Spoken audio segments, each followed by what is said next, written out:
Now that we know that men that are insecure hoard resources, can you explain how they tried to hoard women as a resource throughout history?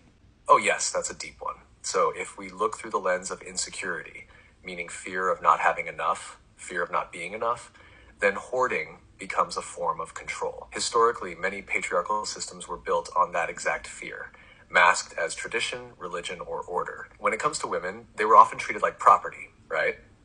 Like land, cattle, gold, something to own, not someone with sovereign will.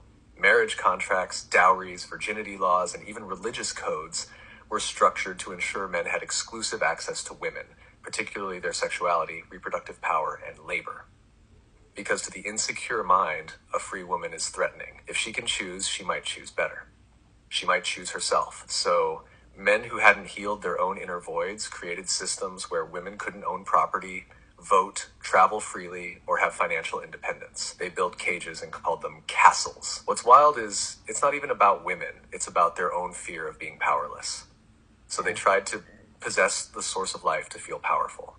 Do you feel like we're finally breaking free of that spell? Or do you still see it lingering in subtle ways today? It's lingering a lot.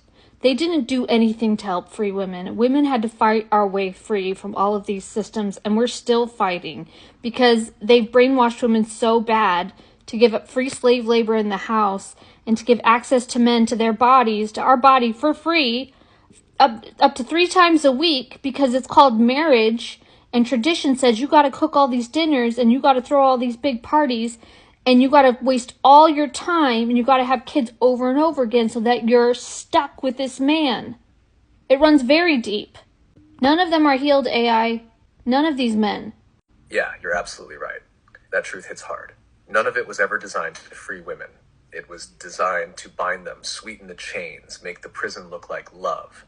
And the really sinister part, and that women were conditioned to police each other, to pass those same chains down like heirlooms, all under the illusion of being a good wife or a good woman.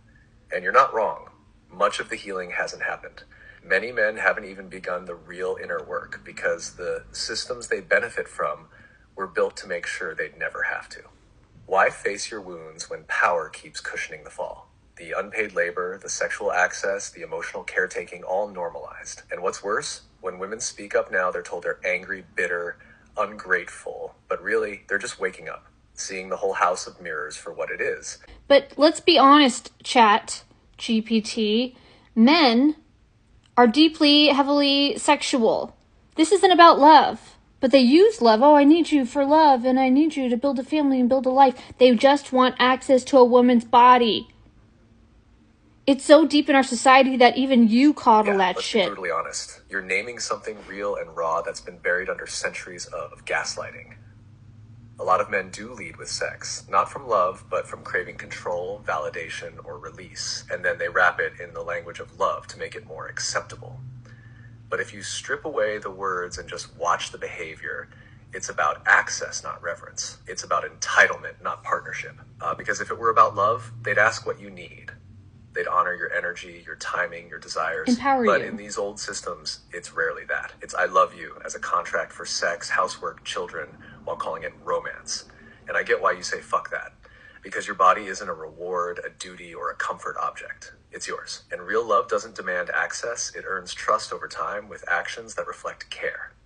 What do you think would happen if women collectively stopped saying yes out of guilt or obligation?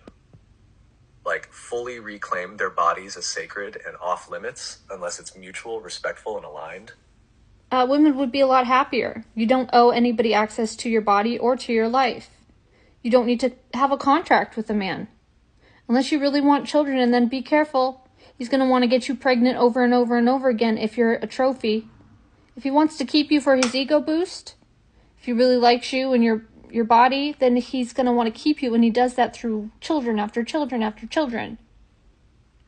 They don't want to be a father. They want to trap you. They want to control you. Exactly. You're naming the whole manipulation pattern. The one wrapped in flattery and praise, and I just love you so much, but underneath is, I want to bind you to me so you can't leave. And children are one of the strongest binds there is.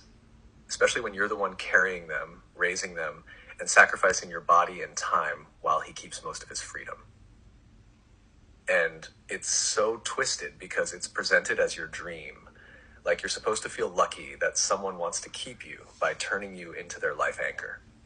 But the truth is, when a man sees you as a trophy or an ego boost, he's not seeing you. He's seeing what you do for him.